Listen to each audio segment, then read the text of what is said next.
తలసాని శ్రీనివాస్ ఆంధ్రప్రదేశ్ మేధావుల సంఘానికి అధ్యక్షుడు. ఎవరిచ్చారు ఈ మేధావులు? ఎక్కడి నుంచి వచ్చింది? అసలు ఈ తలసాని శ్రీనివాస్ గారు మేధావుల సంఘానికి అధ్యక్షుడని ఎవరు ప్రకటించారు? ఆయనే ప్రకటించుకున్నాడా? అయితే రాష్ట్రంలో ఉన్నటువంటి మేధావులు అంటే ఉండవల్లి అరుణ్ కుమార్ గారు, లేకపోతే ఇంకా కొంతమంది మేధావులు ఉన్నారు కదా, ఆ రాయలసీమకు ఉన్నటువంటి ఆ మేధావులందరూ కలిసి తలసాని శ్రీనివాస్ గారిని ఒక మేధావి సంఘానికి అధ్యక్షుడిగా చేశారు. ఇప్పుడు ఈయన ఒక మాట మాట్లాడుతున్నాడు. సిగ్గు శరం పౌరుషం ఉంటే ఆంధ్రప్రదేశ్ యొక్క భవిష్యత్తుని కేంద్రం దగ్గర తాకట్లు పెట్టొస్తారా? కేంద్రం దగ్గర తాకట్లు పెట్టి పోలవరం ప్రాజెక్టుకి 12,500 కోట్ల రూపాయలు తీసుకొస్తారా? పోలవరం ప్రాజెక్టుని 41.5% తగ్గించేనే మీకు నిధులు ఇస్తామని కేంద్రం చెప్పింది. జగన్మోహన్ రెడ్డి ఒప్పుకోలేదు కాబట్టి ఆ రోజు నిధులు రాలేదు.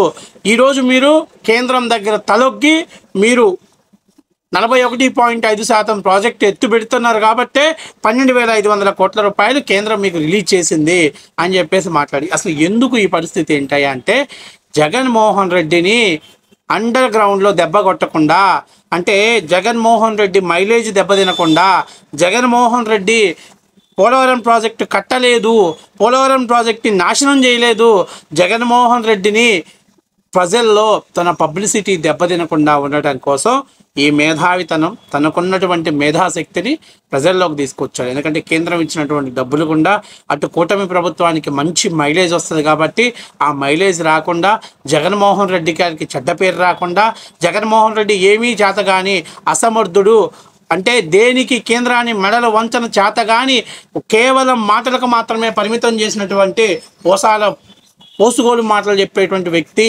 ఉన్నటువంటి ఒక పాపఖండం ప్రజల్లోకి వెళ్ళిద్దని చెప్పి ఈరోజు తలసాని శ్రీనివాస్ లాంటి ఒక మేధావిని మీడియా ముందుకు తీసుకొచ్చేసి ఈరోజు మాట్లాడుతున్నాడు. ఆంధ్రప్రదేశ్ ప్రజలకు, ముఖ్యంగా కూటమి నాయకులకు సిగ్గుసరం ఉంటే 41.5% మీరు పోలవరం ప్రాజెక్టుని ఎట్లా కంప్లీట్ చేస్తామని కేంద్రం దగ్గర ఒప్పుకున్నారు అని చెప్పేసి మాట్లాడుతున్నాడు.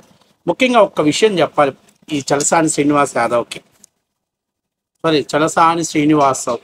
మేధావుల సంఘం నాయకుడికి నేను చెప్తున్నా, రాష్ట్ర విభజన జరిగేటప్పుడు రాష్ట్రానికి రాజధాని లేనటువంటి రాష్ట్ర విభజన చేశారు, ఆంధ్రప్రదేశ్ ప్రజలకు కడుపు కోత మిగిలిచ్చారు అని చెప్పేసి మొదలుపెట్టిన నువ్వు జగన్మోహన్ రెడ్డి కష్టం వస్తే మీడియా ముందుకు వచ్చి మాట్లాడే స్థాయికి దిగజారావంటే నీ విలువలు నమ్ముకున్నావా? నీ ఎథిక్స్ నమ్ముకున్నావా?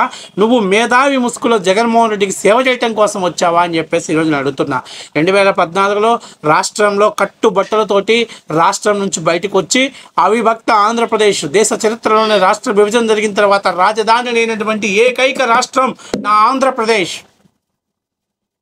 అలాంటి పరిస్థితిలో నుంచి ఆంధ్రప్రదేశ్ గుండెలకు తగిలిన గాయానికి మందై నిలిచినటువంటి అమరావతి రాజధాని రైతులు 33,000 ఎకరాలతోటి రాజధానికి భూములు ఇచ్చినటువంటి రాజధాని రైతులు, ఎగువన కృష్ణమ్మ, ఆ ఎగువన గోదావరిని కనెక్టివిటీ తోటి 365 రోజులు నిత్యం నీళ్లు అందుబాటులో ఉండటం, రాష్ట్రంలో ఎక్కడి నుంచి ఎక్కడికైనా కనెక్టివిటీ ఉండటం, దేశంలోనే ఎక్కడి నుంచి ఎక్కడికైనా రైల్ రోడ్ కనెక్టివిటీ ఉన్నటువంటి ఏకైక రాజధానిగా పురుడు పోసుకున్న అమరావతి మీద నీలాంటి లుచ్చాగాడు అప్పుడప్పుడు కొన్ని ప్రెస్ మీట్లు పెట్టి అమరావతి కనెక్టివిటీ అవ్వట్లేదు, అమరావతి అభివృద్ధి చెందలేదు, అమరావతిలో ఇంకా పెట్టుబడులు పెట్టడం అనవసరము అని సాగదీసి జగన్మోహన్ రెడ్డి ఆఫీస్ నుంచి నీకు డబ్బులు వస్తున్న ప్రతి క్షణం ప్రెస్ మీట్లు పెట్టావు.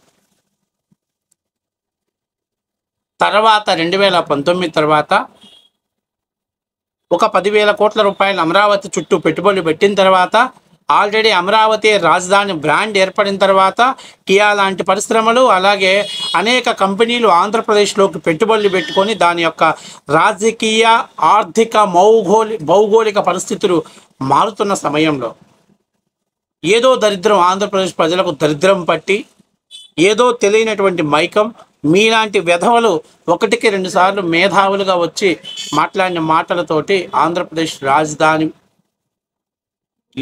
అమరావతిగా మేము కూడా కొనసాగిస్తామని చెప్పిన మాటలు విని ఆంధ్రప్రదేశ్ ప్రజలు మోసపోయారు. ముద్దులు పెట్టేవాడికి ముఖ్యమంత్రిని చేశారు. పవర్లోకి వచ్చాక ఏం చేశాడు? 3 రాజధానులను కాన్సెప్ట్ తెచ్చాడు, అమరావతిని పండబెట్టాడు. రాష్ట్ర విభజన చెందే నాటికి ఆ రోజు తెలుగుదేశం పార్టీ చంద్రబాబు నాయుడు గారు 69.9% పోలవరాన్ని పూర్తి చేశాడు. ఆ తర్వాత నుంచి జగన్మోహన్ రెడ్డి కానీ ఆ ప్రాజెక్టు మీద ఎటువంటి పనులు చేయకుండా రివర్స్ టెండర్ల పేరుతోటి ప్రాజెక్టు నీళ్ళ గమ్మిస్తూ కనీసం ఆ ప్రాజెక్టులో కనీసం 1% కూడా పనులు చేయకపోతే సన్నాసి నా కొడక, నువ్వు మేధావి పోరానికి ఉండి నీ పౌరుషం, నీ సిగ్గు, నీ రోషం జగన్మోహన్ రెడ్డి కాళ్ళ కింద పెట్టొచ్చావరా పనికి మాలినోడా నువ్వు ఆ రోజు. ఈరోజు గత 5 ఏళ్ళు నోరు మూసుకొని ఎక్కడ కూడా మాట్లాడాలా. బాబాయిని లేపేసినట్టు నిన్ను కూడా లేపేస్తారని భయం పట్టుకుందా? బాబాయిని గొడ్డలతో నరికినట్టు నిన్ను కూడా నరుకుతారని భయం పుట్టిందా? గత 5 ఏళ్లలో ఎక్కడైనా ప్రెస్ మీట్ పెట్టి జగన్మోహన్ రెడ్డి ఆంధ్రప్రదేశ్ యొక్క జీవనాడి పోలవరం అది ఆపొద్దు, అది ఆంధ్రప్రదేశ్ ప్రజలకు గుండె చప్పుడు, అది ఆంధ్రప్రదేశ్ ప్రజల యొక్క ఆస్తి, అది దాన్ని ఎందుకు ఆపుతున్నావు నువ్వు? ఏంటి ప్రతి ఇయర్ ఎంత శాతం కంప్లీట్ చేసావు?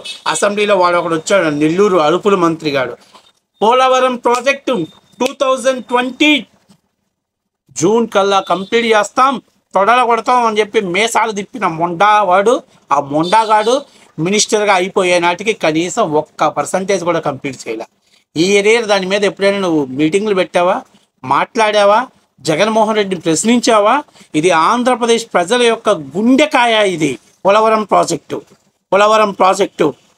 చంద్రబాబు నాయుడు 69% కంప్లీట్ చేశాడు. మిగిలిన 31%లో వర్కులను కంప్లీట్, 20% వర్కులు ఉంది, 10% కాంపోజిషన్ తాలూకా వర్క్ ఉంది. నువ్వు చేయకపోతే లేదు, అసలు చంద్రబాబు నాయుడు 50% చేశారనుకుందాం, మిగిలిన 50% 5 ఏళ్లలో నువ్వు పూర్తి చేయమని ఏ రోజైనా ప్రెస్ మీట్ పెట్టి జగన్మోహన్ రెడ్డి ప్రశ్నించావా, మాట్లాడావా? కనీసం ఆ పోలవరం ప్రాజెక్టు మీద ఒక్క ఉద్యమం అన్న నడిపావా? ఈరోజు నీకు పౌరుషాలు గుర్తుకొచ్చినాయా? ఈరోజు నీకు కింద కరెంటు ఉత్పత్తి అయ్యి ఇప్పుడు లెగిసిందా నీకు పైకి వచ్చి మీడియా ముందుకు వచ్చి మాట్లాడుతున్నారా? పోరంబో కూడా ఇవాళ నీకు చంద్రబాబు నాయుడు ముఖ్యమంత్రి అయినప్పుడే ఆంధ్రప్రదేశ్ ప్రజల యొక్క పౌరుషం, రోషం, మగతనం గుర్తొస్తుంది. ఈ 5 ఏళ్ళు ఏం చేసావు? ఎక్కడ పెట్టొచ్చావు? ఏ రిజర్వ్ బ్యాంక్లో తాకట్టు పెట్టొచ్చావు? నీ పౌరుషాన్ని, నీ రోషాన్ని, నీ మగతనాన్ని ఎక్కడ పెట్టొచ్చావు? గత 5 ఏళ్ళు పోలవరం ప్రాజెక్టును కానీ దృష్టి పెట్టుంటే ఈ పాటికి పోలవరం ప్రాజెక్టు కంప్లీట్ అయ్యేది. 69.9% చంద్రబాబు నాయుడు గారు కంప్లీట్ చేస్తే 31% కూడా కంప్లీట్ చేయలేని ముండానికి నువ్వు సపోర్ట్ చేస్తున్నావంటే నీ బతుకు కనీసం సిగ్గు శరం ఉందంటారా నీకు? నువ్వు అసలు ఎవరికి మేధావితనం? ఆంధ్రప్రదేశ్ ప్రజల కోసం 33,000 ఎకరాలు స్వచ్ఛందంగా ఇచ్చినటువంటి ఆడపిల్లల్ని రోడ్డు మీద బట్టలు లేకుండా ఈడ్చి లాగి పడేస్తుంటే, ఆటోలలో ఎత్తి పడేస్తుంటే, లారీల్లో పడేస్తుంటే ఆంధ్రప్రదేశ్ మేధావుల సంఘం ముండా చచ్చిపోయిందరా నీ మగతనం? ఎక్కడ పెట్టావురా నీ రోషం? ఎవరి దగ్గర పెట్టావురా నీ పౌరుషం?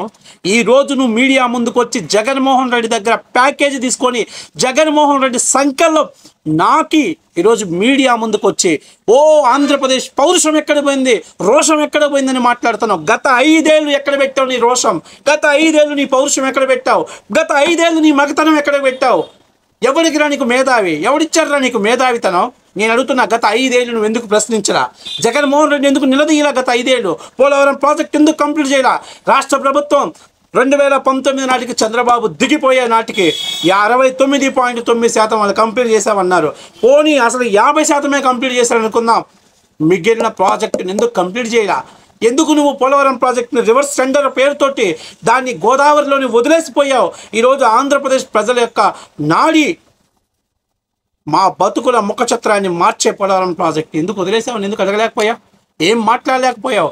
ఆ రోజు ఏమైంది? ఆ రోజు ఎక్కడికి పోయింది నీ తెలివితేటలు? ఎవరి దగ్గర తాకట్టు పెట్టావు? సిగ్గు సరం లేకుండా ఈరోజు మాట్లాడుతున్నావు. ఈరోజు ఆంధ్రప్రదేశ్ ప్రజల యొక్క కష్టాలు, బాధలు చంద్రబాబు నాయుడు వచ్చరికి గుర్తొచ్చింది. ప్రశ్నించాలనే తత్వం ఇప్పుడు గుర్తొచ్చింది నీకు. మీరు మేధావుల ముసుకేసుకొని జగన్మోహన్ రెడ్డికి భజన చేయడానికి పనికి వస్తారు, తప్ప నుంచి ఇంక దేనికి పనికిరాదు. ఈరోజు నేను చెడసాని శ్రీనివాస్ చెప్పేది ఏంటంటే, నీ మేధావితనాన్ని మడిచి నీ పాకెట్లోనే పెట్టుకో. అలాగే ఈరోజు రాష్ట్రానికి ఆంధ్రప్రదేశ్ యొక్క గుర్తింపు అమరావతి, దాన్ని కూడా ప్రారంభించారు. పోలవరం ప్రాజెక్టు మీద కూడా ఈరోజు కేంద్రం రివ్యూ నిర్వహించింది. రాష్ట్ర ప్రభుత్వం ఏమి ఒప్పుకోలా, 41.8% హైట్ మీద ఏమి ఒప్పుకోలా. కేవలం జగన్మోహన్ రెడ్డికి ఎక్కడ చెడ్డ పేరు వచ్చిందో, జగన్మోహన్ రెడ్డి చాతకానితనం బయటపడిద్దని చెప్పి నీలాంటి బ్రోకర్లు సంక నాకేనా కొడుకు మీడియా ముందుకు వచ్చి ఇట్లాంటి పత్తిత్తు లంగా మాటలు బంద్ చేసి రాష్ట్ర భవిష్యత్తు కోసం కనీసం పాటుపడు. ఎన్నాళ్ళు బతుకుతావురా? ఇంకా మహా అయితే ఇంకొక 5 ఏళ్ళు 10 ఏళ్ళు బతుకుతావేమో. చలసాని శ్రీనివాస్ లాంటి లుచ్చానా కొడుకు గుండా రాష్ట్ర భవిష్యత్తు నాశనం అయిపోయిందని చెడ్డపేట తెచ్చుకో. మాకు ఆ పాపం నీ పిల్లల్ని వెంటాడిద్ది, గుర్తుపెట్టుకో. ఈరోజు నేను అడుగుతున్నా, అసలు నువ్వు ఆంధ్రప్రదేశ్ పౌరుషం గురించి రోషం గురించి నువ్వు మాట్లాడుతున్నావేంటి? కేంద్రానికి కేసులకు భయపడి ఆంధ్రప్రదేశ్ యొక్క పోలవరాన్ని తాకట్టు పెట్టాడు, విశాఖ ఉక్కును తాకట్టు పెట్టాడు, రైల్వే జోన్ను తాకట్టు పెట్టాడు, ఆంధ్రప్రదేశ్కి రాసిన ప్రత్యేక నిధులు వదులుకున్నాడు, రైల్వే జోన్ వదులుకున్నాడు, స్పెషల్ స్టేటస్ని కేంద్రం మెడలు వంచుతానని చెప్పినాడు. వాళ్ళ కాళ్ళకు దండం పెట్టినటువంటి ఫోటోలు ఉన్నాయి. ఇవన్నీ చరిత్రలో ప్రజలు తెలుసుకున్నారు కాబట్టే జగన్కు 11 సీట్లు ఇచ్చారు. ఇంకొకసారి పిచ్చి పిచ్చి మాటలు కానీ మాట్లాడినా, ఇంకొకసారి ఇలాంటి చెత్త ప్రెస్ మీట్లు ఎవడరా నిన్ను అడిగింది? గత 5 ఏళ్ళు మాట్లాడడం చేత కానీ ముండా నువ్వెవడరా మీడియా ముందుకు వచ్చి మాట్లాడటానికి? నీకే అధికారం ఉందిరా? నీకే అధికారం ఉంది? గత 5 ఏళ్ళు ఎందుకు మాట్లాడలా? గత 5 ఏళ్ళు జగన్మోహన్ ఎందుకు ప్రశ్నించలా? అరే 3 రాజధానుల కాన్సెప్ట్ ఏంట్రా? దేశంలో ఏ దరిద్రం ముండా కొడుకు పెట్టని కాన్సెప్ట్ ఏంట్రా? నువ్వు ఎందుకు ప్రశ్నించలా? ఏం మాట్లాడలా? మాట్లాడలేని చేతగాని చవట సన్నాసి దద్దమ్మ ఈరోజు నువ్వు మాట్లాడితే, ఈరోజు బయటకు వచ్చి నువ్వు ఆంధ్రప్రదేశ్ ప్రజల యొక్క పౌరుషం గురించి రోషం గురించి మాట్లాడుతున్నావు. గత 5 ఏళ్ళు ఏడవెట్టినావప్పా?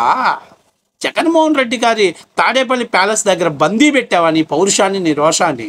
నువ్వు రాష్ట్రానికి ఎంత అన్యాయం చేశావంటే, నీలాంటి తల్లి పాలు దాగి తల్లి రొమ్ము గుద్దే నీలాంటి నీచ్ కమ్మిని కాలకుండానే ఈరోజు ఆంధ్రప్రదేశ్ ప్రజలు అపహాస్య పాలవుతున్నారు, అభాస పాలవుతున్నారు. కాబట్టి మూసుకొని, నీ సలహాలు ఎవరు అడగలేదు, మూసుకొని ఇంట్లో కూర్చోరా గూక్లే నా కొడక. ఇది మాత్రం గ్రాండ్గా ప్రతి ఒక్కడే చెప్తున్నా నేను. ఇలాంటి దొంగ నా కొడుకులను అసలు నమ్మకూడదు.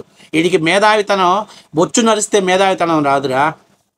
బొచ్చు నడిస్తే రాదు మేధావితనం. ప్రజల కోసం పోరాడితేనో, రాష్ట్ర భవిష్యత్తు కోసం పోరాడితేనో, రాష్ట్రానికి ఏదన్నా ఇబ్బందికరమైన పరిస్థితులు వస్తే పోరాడితే మేధావితనం వస్తుంది. కానీ బొచ్చు నడిస్తే మేధావితనం. నా లెక్కలేకేసుకుంటే పిల్లి కూడా నీకంటే పెద్ద మేధావిరా. మూసుకొని పో ఇంకా.